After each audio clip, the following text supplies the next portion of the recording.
6 feet apart, 6 feet apart. It's the newest thing to do. Stay 6 feet apart, 6 feet apart. The distance between me and you. 6 feet apart, 6 feet apart. And when I say I'll keep you very close to my heart, it's purely metaphorical. These times are quite historical. So step aside, let's live our lives 6 feet apart. Good evening, everyone. Good evening. I'm so excited to welcome you here. This is a great night. I want to welcome you to Six Sunday Night Stories, brought to you by 6 Feet Apart Productions. My name is Sheila Arnold, and I will be your MC for this evening show, Stories in Black and White. So excited to see two stories written by wonderful authors who tell from a different perspective about harder times in life, looking at the world through their eyes. And this is the time that we need to see through each other's eyes and hear each other's stories so we can begin to ask and ask good questions and have good conversations. As a matter of fact, it's a time for us to have good trouble. And sometimes good conversation has that. In this time where we are saying goodbye to Reverend C.T. Vivian from the Civil Rights Movement and Representative John Lewis, they wanted conversation. They needed it, and they were examples of it. So we're going to continue that work and example in this program. Of course, this is very different than being in a live audience. So we suggest that you create kind of your mini theater experience. Turn off your phone, okay? And that's this. So turn off your phone, got that. Grab your beverage. I got mine over here, so yep. Soda stream, yay. Turn off your lights. I can't do that part because I'll get me in trouble. And enjoy the show. We also encourage you to comment in that live chat that's on YouTube. And we're going to eventually ask for questions, so be ready for that. Give our storytellers some love. Let us know that you're here and that you're listening to what we're doing. We can always say clap, clap, clap, applause, applause, applause. Oh my gosh, that is so amazing. Let's do it again. Those kind of things. That would be great. And also at the end of the show, we will have Q&A with our two live storytellers. And so be ready to please to put some questions that you want answered in there, and we will do our best to get to them. I also want to let you know that any donations that are given today will again go to the National Association of Black Storytellers. And that information will be put over in the side in the chat a little bit later during this entire program. Well, there's no reason for me to keep talking, except that I also am a storyteller, and I have had the joy to work with one of my best friends, Sarah Brady, as we did portraits in black and white, but we were doing historical things and doing pieces together. So I would love for you to be able to see this video. You're going to be able to see this video with Sarah Brady and myself talking about Ruby Bridges, another story in black and white. I want to thank the Culpeper Media Network for allowing us the opportunity to do this. I'll be quiet and let you all watch the video.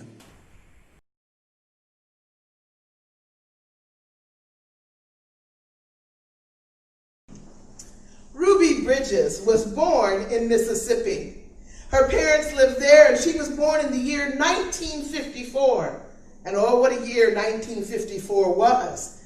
The year of that famous Supreme Court decision, Brown versus the Board of Education, where schools were to be desegregated at all reasonable speed. When she was 4 years old, her parents moved back to her father's hometown, New Orleans, Louisiana. In the year 1959, New Orleans decided that the next year they would begin to integrate one of their schools. They were going to start at the elementary level, and they began to accept applications from Black parents for their 6-year-old children, first graders, to begin the integration process. Several people put their applications in. Ruby Bridges' father was concerned, as would not a father be. But the mother was adamant, and so they agreed, and Ruby's application went in and was accepted as well. However, of the students that were accepted, slowly by slowly, the students dropped out. Their parents were harassed. They lost their jobs. They lost their homes until there was only one student left to integrate, Ruby Bridges. And she would start in the fall of 1960s and integrate France Elementary School in New Orleans, Louisiana.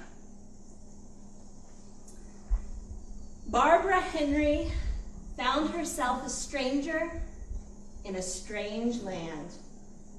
The women were friendly, but she always felt like an outsider, like she couldn't quite make friends. So she decided she'd go back and do what she was best at. She'd try to teach. And so she applied to be a teacher there in New Orleans, and she was accepted. And when she met with the superintendent, she asked if she would be teaching at the integrated school. And he looked at her and said, "Well, does it matter?" She said, "No, it doesn't matter. I'm just wondering." And he said, "Yes." And so that's how she found herself on that first day of school in 1960, parking far away because of the crowds of people that surrounded William Franz Elementary School. Her husband had come with her out of concern that there might be unrest that day. And so he walked with her, and she had to give her name to the police officer so that she could pass through the line into the school. And she did. And she waited in the classroom that she'd prepared for more than 20 children. But no one came that day. On that first day of school, which didn't start until November because several cases kept it moving back the start date.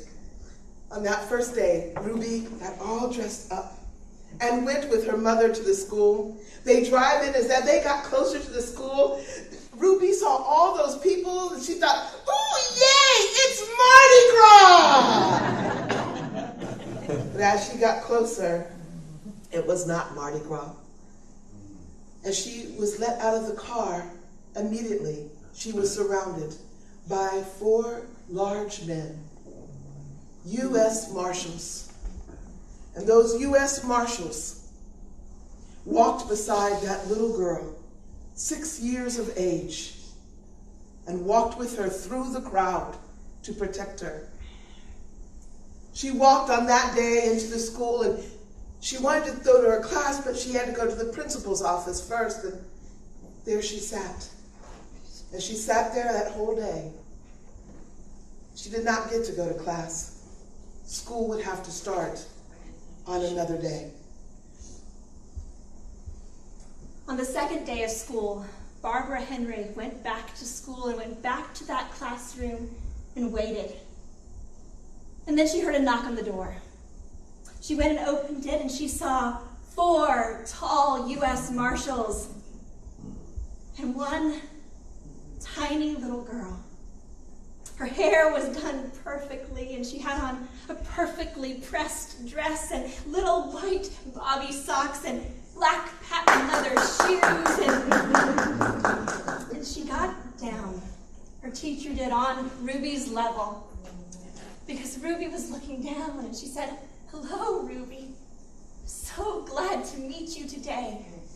My name's Mrs. Henry, and I get to be your teacher this year. Won't you come inside?"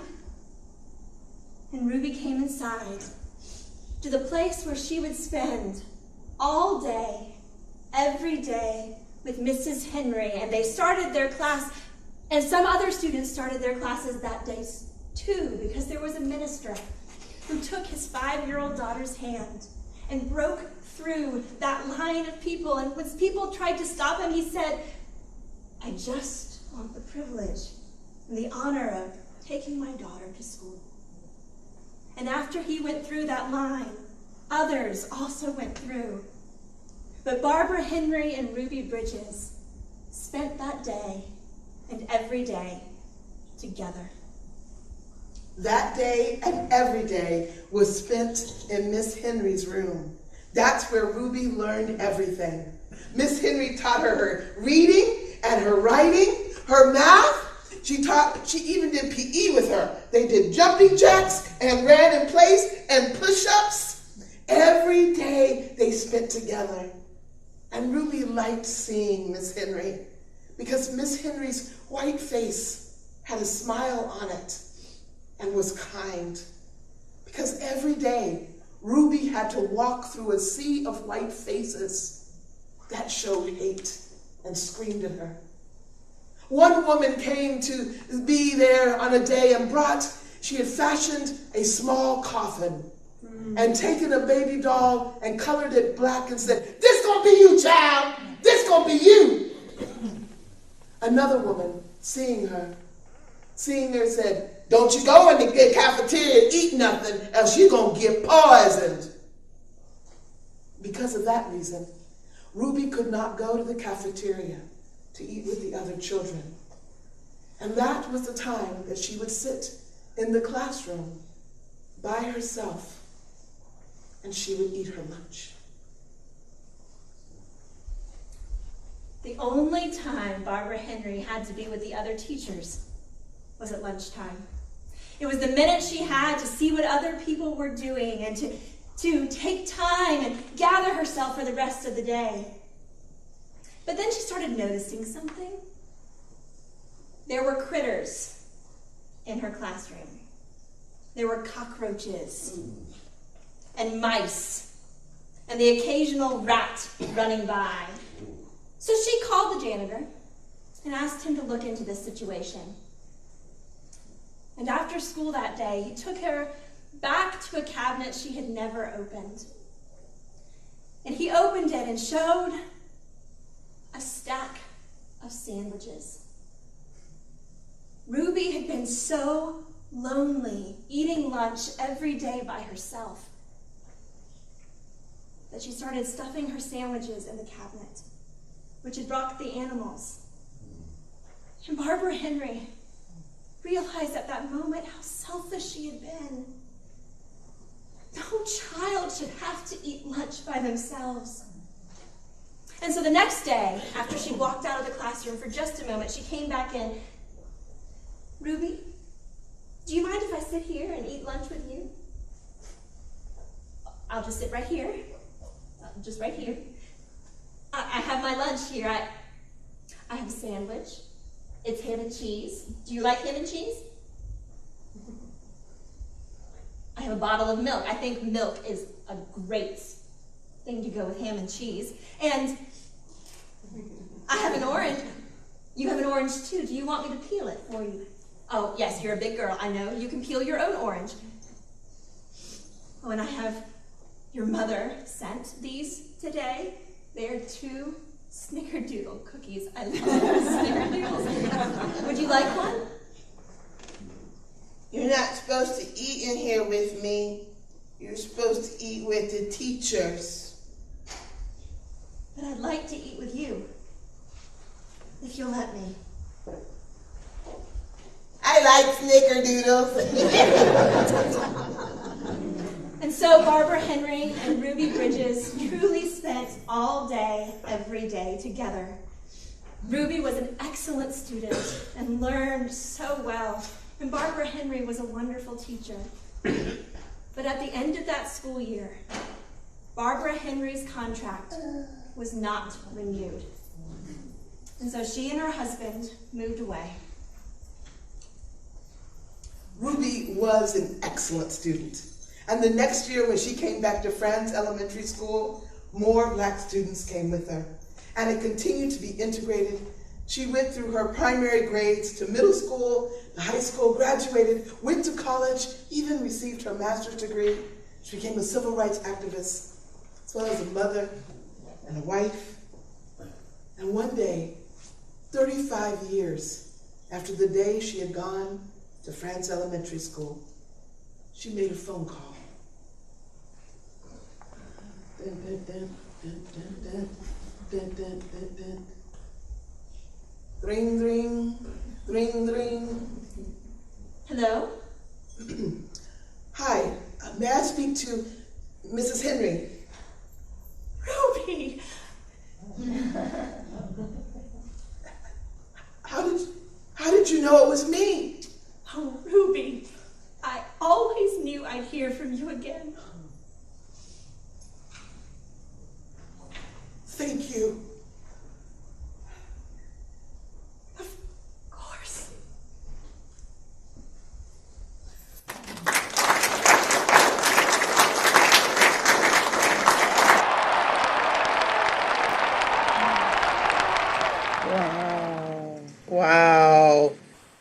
That is so amazing. I hope you enjoyed that.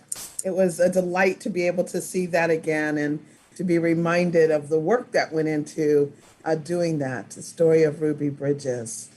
And it is a story where there's just one incident looked through the eyes of a white woman and the eyes of a Black child and a Black family. And yet this amazing story comes out that you see connections. And that is exactly what we're about to do right now. Not that we're looking at the same exact events, but we are looking at the South through a lens and a time when there were two young people. And I get the joy to be able to introduce these amazing women that are coming up. Now, just a reminder, don't forget to write your comments in the YouTube chat. And remember to, as you're listening, you might want to think of some questions and hold them off till the end or type them in there and we'll pick them up whenever. And it is with great delight I get to introduce these ladies. But we're going to start with Kate Farrell. And Kate is awesome. She is a storyteller, an author, a librarian. She founded the Word Weaving Storytelling Project and has trained thousands of California teachers and published numerous educational materials on storytelling. She has contributed to and edited award-winning anthologies of personal narrative and is the author of the forthcoming book, Story Power: Secrets to Creating, Crafting, and Telling Memorable Stories. And we all have a story. And won't we have even more after this COVID or even during this time? So you want to get that book, Story Power: Secrets to Creating, Crafting, and Telling Memorable Stories. And it is available from your favorite retailer now. Well, let me be quiet so that we can hear the story from Kate Farrell. Thank you so much. This is a childhood story that took place in the Deep South. Well, it was the second year my family lived in Pass Christian, Mississippi, a small town along the ocean, the Gulf of Mexico and its beaches. It was once a French colony and a refuge for French pirates, Jean and Pierre Lafitte, who smuggled their stolen treasures ashore for the French crown. But that year, 1949, we moved from a house on the back road to the middle of town to make my mother's dream come true, to trade in other goods, crafts, handmade by Southern women. Our new rental house was on the road that went straight through town, Front Street, but it was also Interstate Highway 10, connecting New Orleans to Mobile, Alabama, and points east and west. Now, the coastal town of Pass Christian was a humble place with modest storefronts, but the resort homes along the coastal highway were owned by, wealthy folks from New Orleans. And they were splendid, white, antebellum mansions with balconies and screened verandas facing the Gulf to catch the breezes. Downtown was an exciting place for us kids to explore, with stores and the movie theater right across the street. And yet, there were signs too that we could not ignore. When we went to the dry goods store, we saw two water fountains side by side with a sign that said white and one that said colored. When we went to the movies for a Saturday matinee, we went in the front entrance and sat downstairs. The colored children went in another door and sat in the balcony. The Catholic Church was in the center of town and it was all white. And so was our Catholic school. We saw Black people shopping in town, but we lived separate lives. Soon my mother's store in the front parlor was filled with amazing things to be seen but not touched, sold on consignment. I marveled at them all. the hand-painted buttons with tiny flowers, the patchwork quilts, the frilly aprons, pralines, and most precious of all, the Creole dolls. These dolls were tall and they wore long, brightly colored flouncy skirts, headscarves wrapped high on their head, and their creamy brown skin offset with golden hoop earrings. They were hawkers and carried river cane baskets to call out their wares. My mother said they were folk art. Now, the church ladies told my mother that she needed to make one final touch to make sure that the store would attract tourists as they drove through town.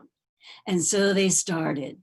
They found an old floor lamp, a stand with a really heavy wrought iron base, and they added a wire frame, life-size for a body and head.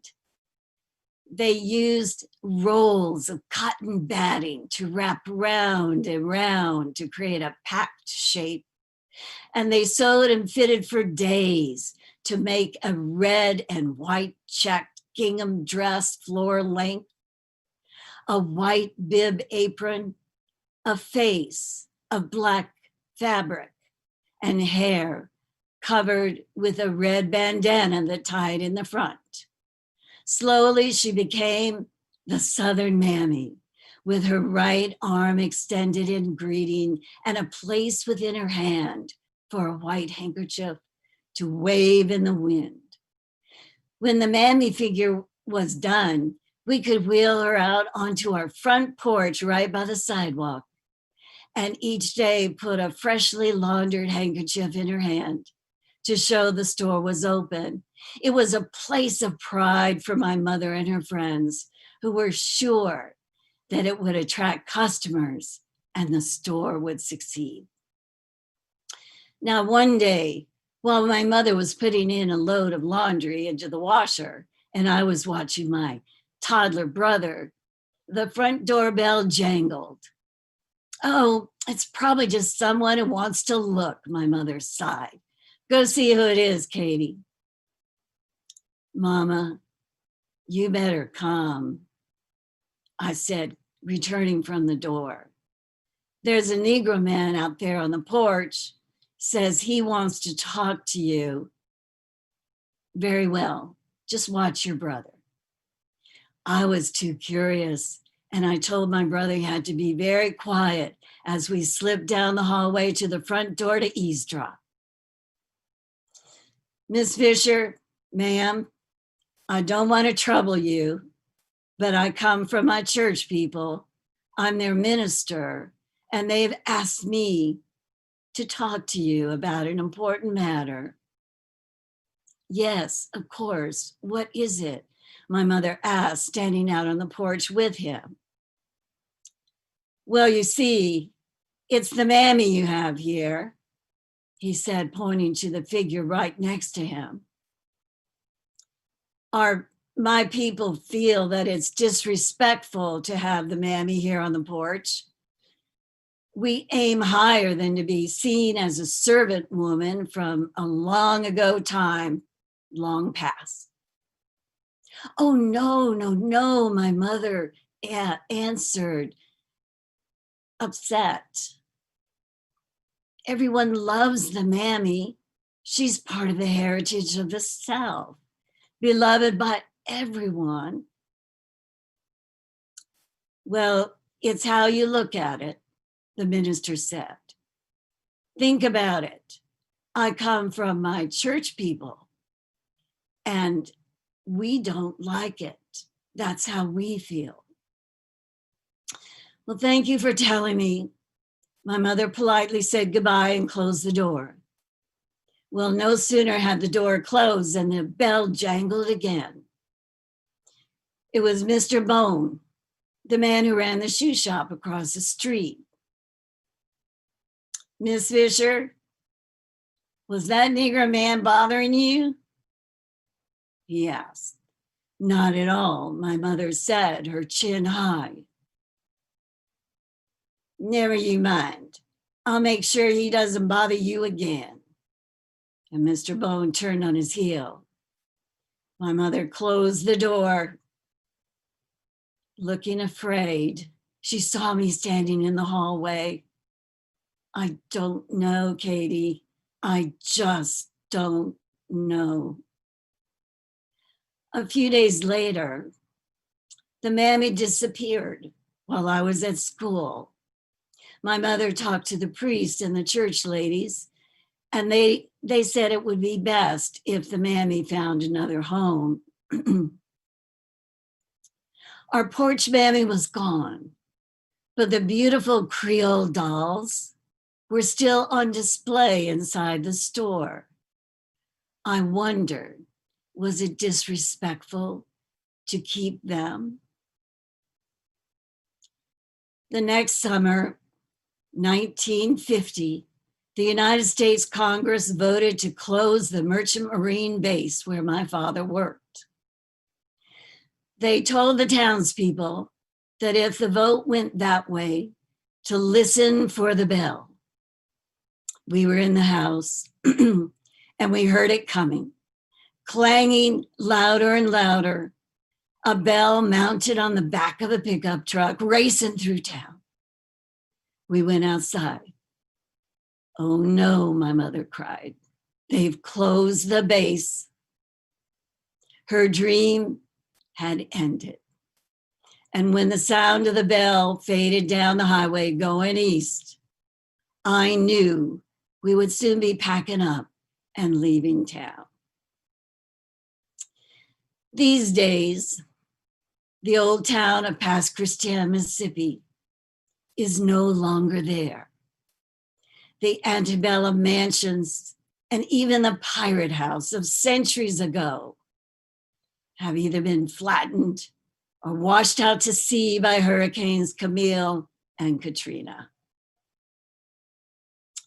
And now that the coastal land is laid bare, may its true stories be told, its history of the Choctaw people and their sacred mounds, of the Black settlers and their dairy farms, of the Black freemen who owned the land, and of the mixed blood people, Choctaw, French, Spanish, African. Now may their stories be told. Thank you.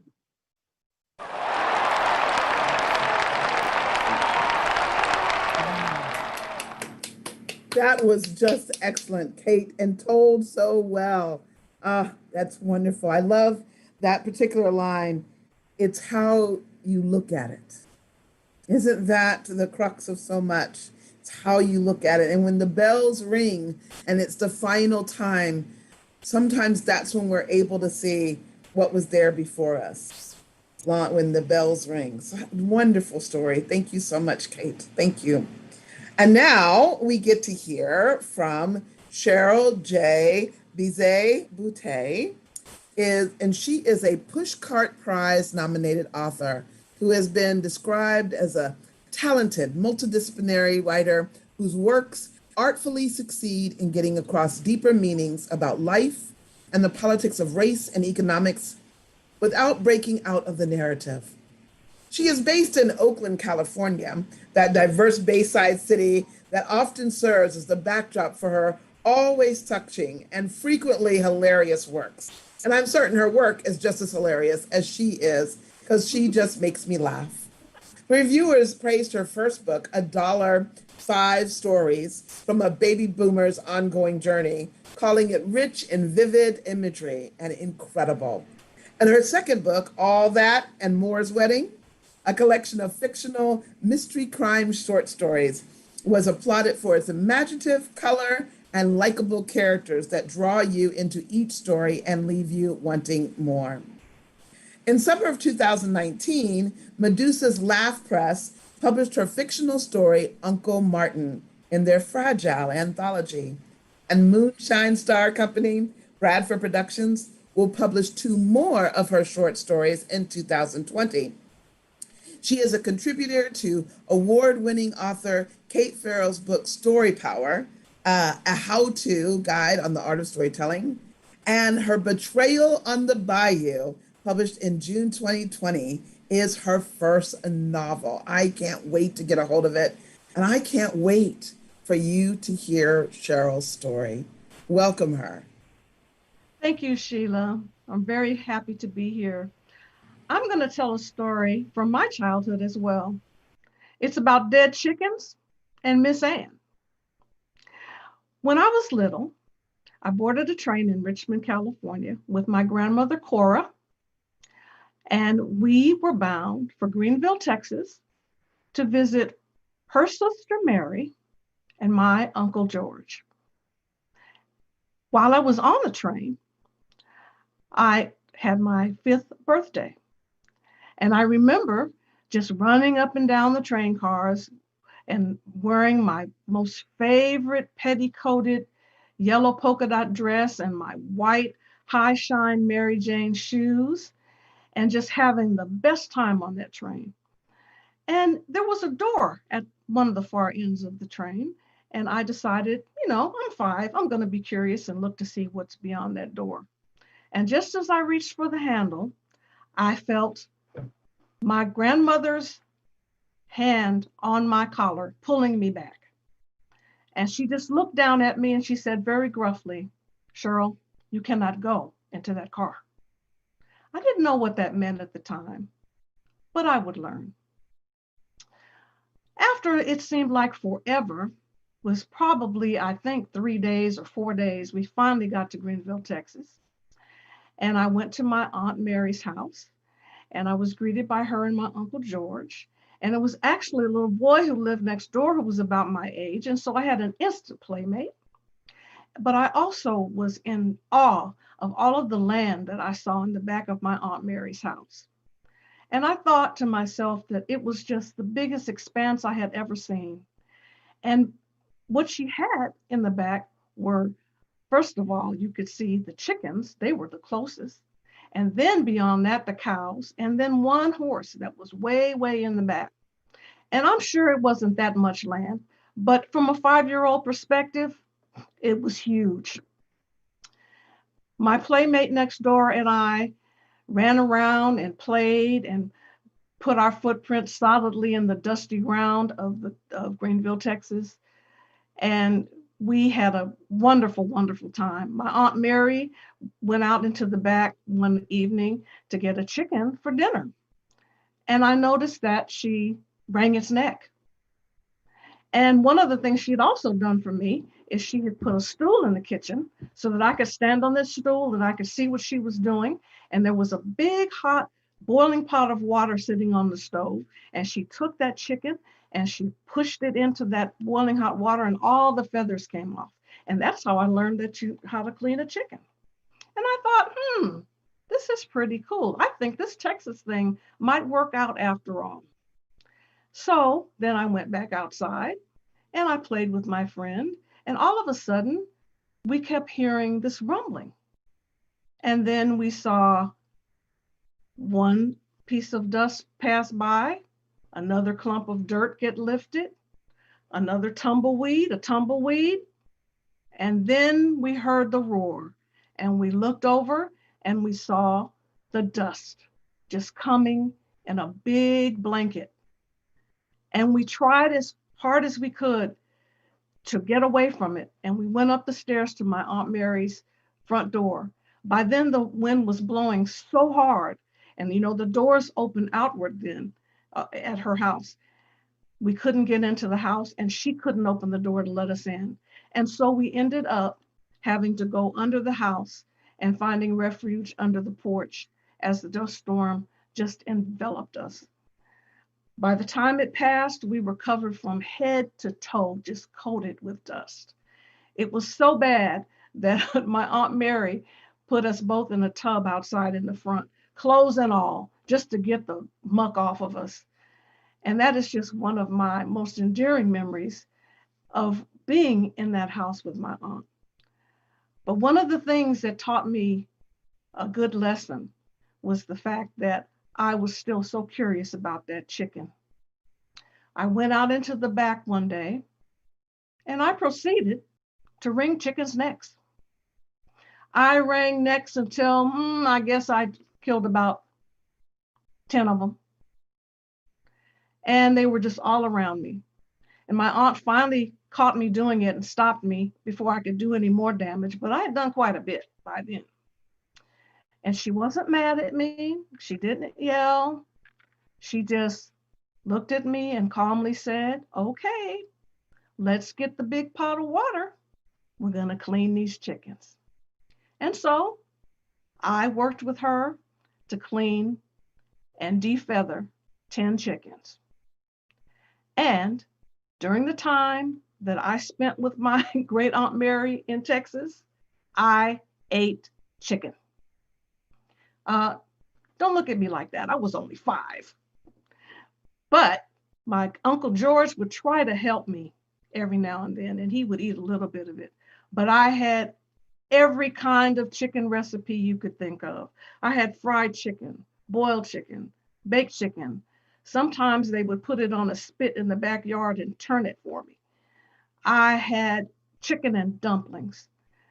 I had every kind of chicken recipe you could think of. And I have to tell you that by the time I went back to California later on that summer, I kept my Southern accent, but I didn't eat chicken again until I was a teenager. Another thing that happened with me and my aunt was just an eye-opening experience for me at the age of 5. I went to work with her. She worked for Miss Ann. Miss Ann was what they call the white women, who were the rich white ladies that all of the Black women worked for. They lived in different parts of town, and so we had to travel to get to Miss Ann's house. My Aunt Mary and I would get in her car, and we would drive a few miles. She would park her car, and we would get on the bus. And then we would take the bus the rest of the way to Miss Ann's house. And I noticed that there were a lot of other Black ladies who were doing the same thing. But I didn't think anything of it because we got to Miss Ann's house and I found that I liked her kitchen. That was the only room I was allowed to be in.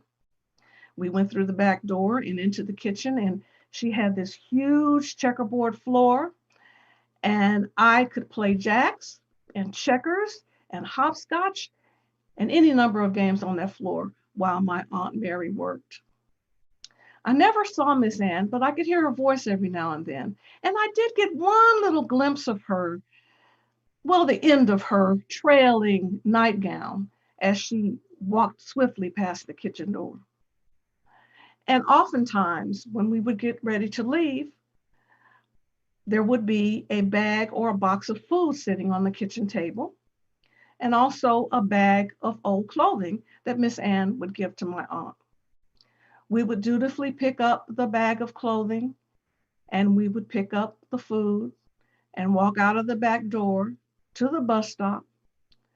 And there we would meet the other ladies who were leaving their Miss Ann's houses, get on the bus, get to the car, put the clothing in the trunk, throw the food into the nearest waste can, and then drive to the Salvation Army and give the clothes away.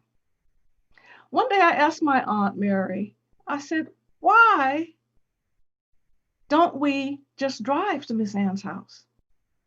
And she looked at me and she said, baby, because if Miss Ann and the people in that neighborhood knew that I had a car, things would be very hard for me in this town. If they knew I had a husband with a little money, a house of my own, and a car, I would have to leave this place. 5 years old, I didn't process it fully, but I knew I had found out something very profound that day. I also asked her, I said, well, then why don't we keep the clothes? And she said, I know, honey, that you know I have better stuff than those rags she's always given me. And I said, yeah, You do. And then I asked her about the food, and she said, she just looked at me. And I didn't need an answer to that really, because we had plenty of food. And I, of course, had plenty of chicken. I also went back home with some lessons learned. And I was starting kindergarten then. And of course, the teachers couldn't tell me anything because I knew everything that was going on with everything. I had been out of the state. I had been on a train. I had spent my summer in Texas with my aunt. I was worldly. So as the years went by, things happened in life. Wonderful things, sad things. I got married. I had a wonderful daughter. And my mother died. She was only 53 years old, and she passed away suddenly. My Aunt Mary came all the way from Texas just to be with me to go through that. My mother was her favorite niece, and she had left everything to my mother. And when she went back home, I was lost for a bit. And then we kept writing letters to each other, and every now and then we'd talk on the phone. And pretty soon my aunt wrote me a letter, and she said to me, you know, your mother's not here anymore, and I was going to leave everything to her, so I'm going to leave it to you. And I wrote her back and I said, you know what? I want you to spend every penny on yourself. I want you to enjoy everything you worked and sacrificed for. All of the indignities and all of the things you had to go through. Have fun, please.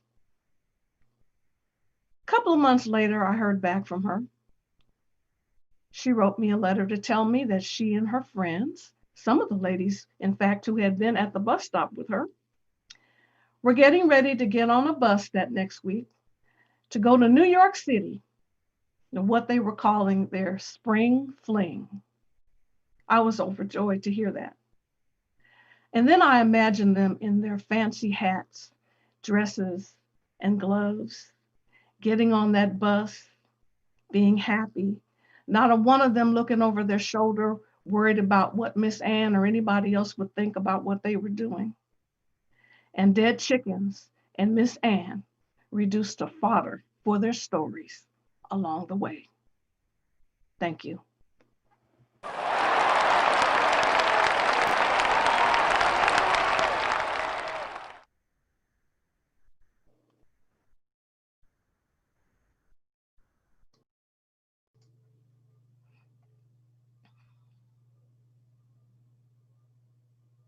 Let's try that again. No one could hear me do all that wonderful talking. And that's No. what I And so I apologize. Claire and the tech guy and Regina kept telling me, leave it on. And I'm like, oh yeah, I forgot. Okay. So apologies to everybody. This certainly is nobody, has no reflection on 6 Feet Apart Productions. It's only Sheila Arnold. So that's right. Again, as I was saying to myself and no one else could hear, that is a wonderful story, Cheryl. I love hearing you tell that. I love how you come together. I also love the lessons in there and the sadnesses in there that you couldn't show, that you weren't allowed to show, that you had something, that you created something and made something of yourself because it was better to have people in their place. And that's such a sadness that was done. So really lovely. Well, now we get to have both of these ladies, and we're all going to be on the screen together. I can't wait for us to be seen so that we can start asking some questions. I love this part, and I love the reactions you all have given. There we go. Oh, it's so good to be with you ladies. I just have nice. loved this. So Yeah, thank you. well, it was amazing to listen to you both. So I got to just start. How did y'all connect? How did this happen? This coming together happen? Well, I'll start because Cheryl just finished her story. But, you know, we've been part of the writing community in the Bay Area for a long time. And we actually met at a mixer over in the East Bay, I think at a very fancy house. And is that right? I'm pretty sure. Yeah, very, very fancy mansion house. No. A very, very nice place to meet. And we also, I think we presented together at the Beat Museum in North Beach. You told a wonderful poem, and I told a story, and it was so. And we served on the board of Women's National Book Association, which is over 100 years old organization to network women in publishing. So Wow. we've worked together quite a bit. And And that particular branch of the San Francisco branch of the Women's National Book Association was founded by Effie Lee Morris, an African American librarian. Kate knows all about her. She's really studied her, and you knew her personally, right? I did. I'm privileged enough to have known Effie Lee Morris. She's a legend in San Francisco. Right. And she's the founder of our San Francisco chapter and always advocated for women and at-risk populations. And so that's part of what WNBA is all about. So it was a wonderful way to meet you, Cheryl. Yeah, same here. And we just kind of gelled. I think we have a connection with our love of the short story and the storytelling. We like to present. And I think that was our first solid connection, was the presentations that we like to give. And then we started talking, and we found that we had this Southern experience in common, which is not that uncommon. But then we started to talk about the stories that came out of that. And Kate, if you want to. Right. And then last summer, I asked if you wouldn't. I think you're one of the first people I asked to be part of Story Power, the how-to book on storytelling. Right. Yeah. And so you wrote tips, secrets, how you in particular, how you craft your story with the idea of political and social injustice and that kind of thing, and yet keep the story alive. And then you summarized, I couldn't believe how you were able to collapse the story, $1.05, into such a compact shape. But it's a powerful story. And it goes back to what Sheila was saying at the beginning, how one incident, one thing can make such a difference. And it had to do with movie theater and, the segregation in Oakland. Yeah. Right. Right. So you have this great creative process, or at least it looks like it, the idea of coming at this story from a child's point of view. And both of you all are children, looking through those eyes. What was it like to be in that creative process together? Did you do a lot together? Did you share pieces? What was that like? Well, again, Kate, you can start, because it really started with you. Right. And your story. So I read $5, and I started remembering a childhood story, in Past Christian and the segregated, movie and segregated life. And but then the story had its own legs and started talking about the mammy. Okay. And I sent it to you, Cheryl. Right. And I bristled when I saw that word, mammy. I hate that word. Yeah. But I read the story through because it was from Kate, and I thought to myself, she's going somewhere with this, and I have to hang in here and see what it is. And for sure, she went somewhere with it, and it was okay. I mean, that's what they called those dolls back then. And it also made me think about a story that my mother had told me that I also put in my book, $5, about how she was walking to school one day, and I think she was maybe in the 7th or 8th grade, and she passed by this young white boy who was in her same grade, who would just look at her. And then one day he decided that he would fall into step next to her, and he looked at her and he said, "What can I call you besides the N-word?" And she looked at him and she said, "You can call me Emma. That's my name." And from then on, when she would pass by, before he would jump off of the porch and fall into step with her, he would say, "Good morning, Emma." And so those words, those trigger words, don't always mean the same thing. You have to Mm. you have to understand the context. That word mammy still triggers me, and that Right. N word triggers me. Right. So I know when I sent, first of all, Sheila, it was really hard. It was awkward to write that story for Yeah. me because, think about it. I had to admit that my family had a porch mammy on a main drag going through town, in a highway in full public view. Yeah. And it wasn't, it hurt actually. But when I sent it to Cheryl, I thought she might get angry about the story. And she didn't get angry, but I left the story sort of empty, like that's it. That's the end. That sucked, whatever. Yeah. And she wanted me to end it with a feeling of hope that we really needed to show how out of the, stereotype and the prejudice and the segregation of the South that we can move forward. And, I think now is a time to go back and really look at those linchpins along the way. When did Right. when did it happen? How did it start? Go back Right. and look. And And so, also, I shared my story with Kate, um, Dead Chickens and Miss Ann, as an example of these two little girls who had very different Southern experiences, but both trying to end the story with hope. Because if we don't have hope, what do we have? Yeah. Yeah. We have to I think keep that's we have to keep fighting. absolutely, and I think it's really powerful that I think probably the most scary thing right now, Kate, is that white people often feel if they tell the story, they're really honest, that in the end there is no forgiveness or even, and not even forgiveness is, how can they get through that? But that bit of pain and being open about it allows us to move through it, actually allows us to heal because no longer does the story sit on top of us. We get to sit on top of the story and we get to learn from the story, and others do as well.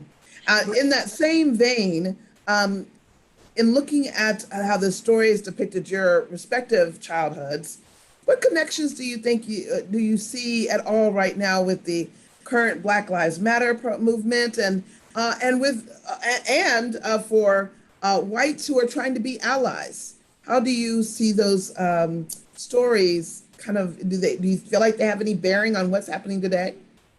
well, I definitely think so. And what I was starting to talk about a little bit was that, to be honest, and also be able to send the story to Cheryl, whom I trusted, and we've worked together, edited, and we understand the value of sharing story.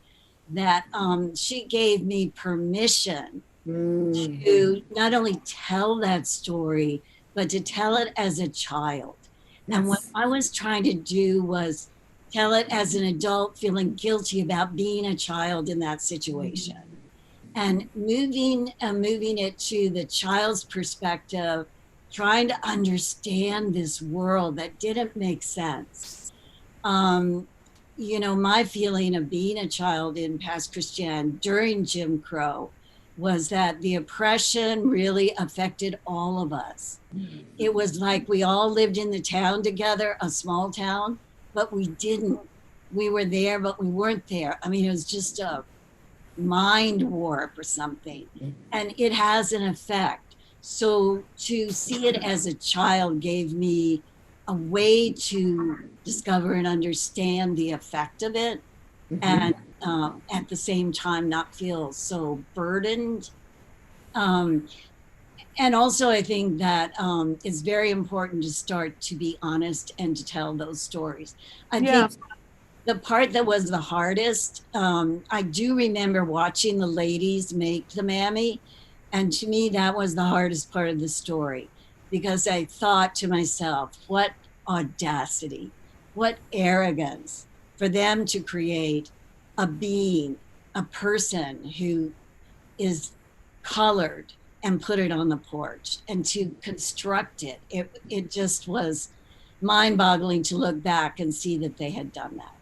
Well, there's a big difference between what Kate experienced and how it impacted her, because she was still able, in a lot of ways, to be an observer of that behavior. Right. Whereas my Aunt Mary was actually fundamentally changed, inconvenienced, waylaid, and punished by that behavior. And so for us to be able to have that understanding with each other, that when we tell these stories, we are not talking about the same experiences, but we are talking about the things that we saw, heard, and felt as children that may have some connection. Yes. And that we need to explore those connections to see if we can find some common ground. And the other message is that white people cannot tell Black people what we need. They have to ask us what we want. Yes. And that's where we are. Amen. That's these are very good words.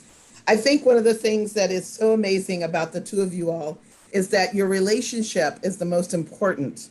That it is because of your relationship that you're able to even have these stories, that you could share with these stories and learn from these stories and create the hope of these stories. And I think that if there's anything that we can do in our country right now, it is to take those stories and to sit with people in conversation and have honest and open stories. But that means you have to create relationships. You got to find some mansions to go visit and maybe have a glass of wine so that you can actually be able to begin the process of creating a friendship and having that together. Well, I think that stories are a good piece of what needs to happen. But today in 2020, and even before 2020, there are actually things that just need to be done. We don't need to talk about them anymore. So while I think the stories can be foundational to greater understanding, empathy, and helping people to understand that, as the book title goes, your blues ain't like mine.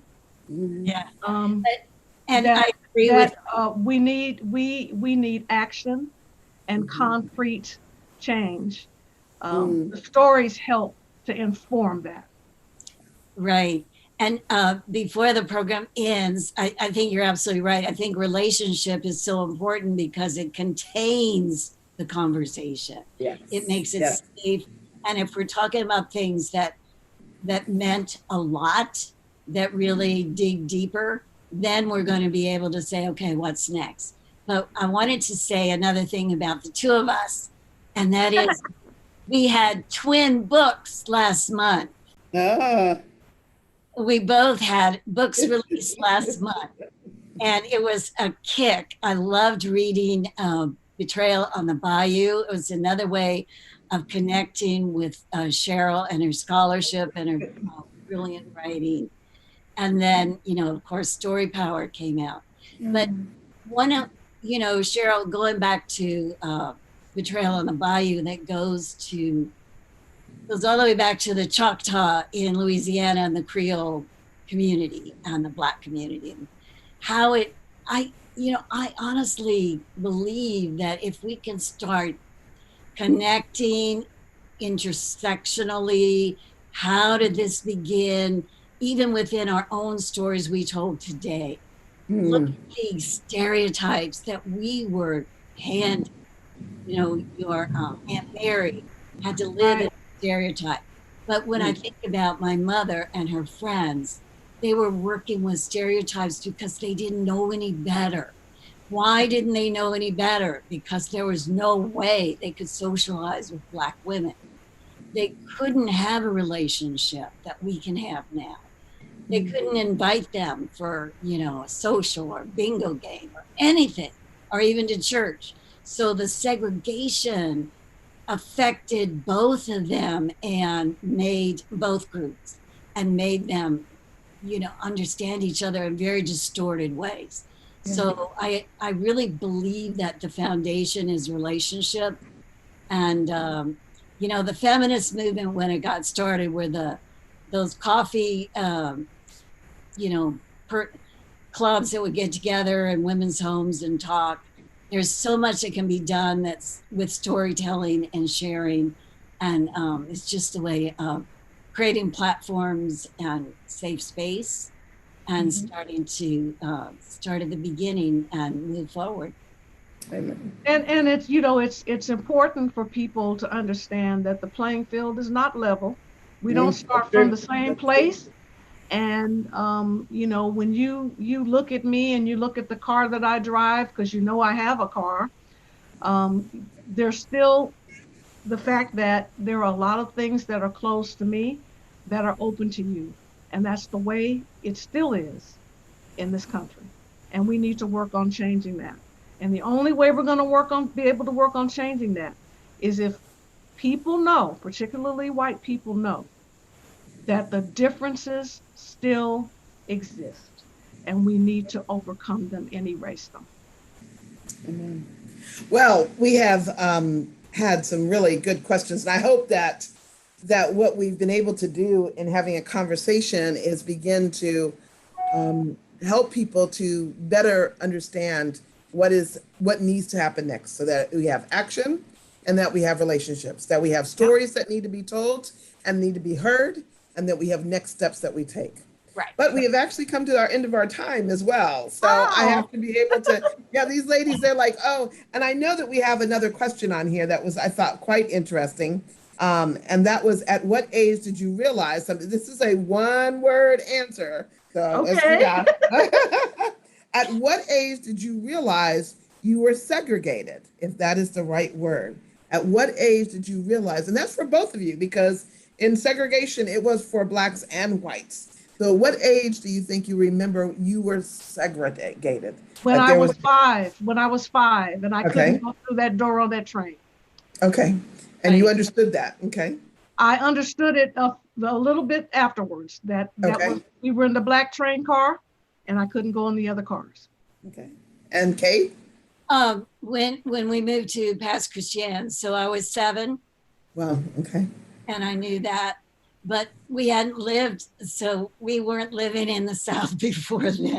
So it was a rude awakening. It was something a shock. It was shocking. Isn't that interesting that it starts young? It starts young with the awareness, and that we cannot say, we can't look at something, and say, well, children don't get it. Children get it. Oh, they get it young, and which means that they also get change. So when there is change, they get that as well. And that's really super important to remember, that what we do now will affect those kids down the road. Right. Because, I just went to a program, and when I asked the kids, what does caring mean? It was interesting. This time, usually be it, helping grandma, cleaning my room, washing the dishes. But this time they said, wearing a mask, hand sanitizer, washing my hands. These were kids that were between 5 and 12 years old, most of them in the younger section. And I thought, wow, they're listening and processing. And we can do the same when it comes to the stories in Black and white. We can change and change for them. Let me again say thank you to Kate Farrell and to Cheryl Bizet. Let me remind you about their amazing stories, Story Power by Kate Farrell and Betrayal on the Bayou by Cheryl Bizet. And I do want to say that let's support our artists in every possible way, particularly these really great ones. I mean, it's always nice to support any artist, but when you have really good ones, you want to make sure you take care of them. And before we say goodbye today, I just want to let you know that the next Sunday Night Stories will be August 2nd. That's 2 weeks' time. And we'll be doing paired stories. And what that means is there'll be a personal story. There'll be storytellers in a pair, basically. And one of those storytellers will tell a traditional story. The other one will tell a personal story, but they'll be on the same theme. Lots and lots of fun. There'll be 3 pairs. And you can check 6 Feet Apart Productions Facebook page for more that's coming. And that is going to be done for the Storytelling Association of California, will raise funds. Again, this particular program, Stories in Black and White, if you'd like to donate, you can donate to the National Association of Black Storytelling, www at Nabsincorporated, I think .org. I'm not have to check on that again, but it's over in the chat, and you can always contact Claire or Regina, who do these wonderful programs. And I want to say thank you so much. Thank you to our tech guru who always gets everything done. And more than anything, we'd like to say, we hope that you will begin to think of your stories and start sharing them so that we can have action and move forward. Thanks, Kate, Cheryl, Claire, Regina, and Thank tech you, guru. everyone. And good night. It was wonderful. Good night. Good night. Good night. Such a fun time, guys. That's good. 6 feet apart, 6 feet apart. It's the newest thing to do. Stay 6 feet apart, 6 feet apart. The distance between me and you. 6 feet apart, 6 feet apart. And when I say I'll keep you very close to my heart, it's purely metaphorical. These times are quite historical. So step aside, let's live our lives 6 feet apart.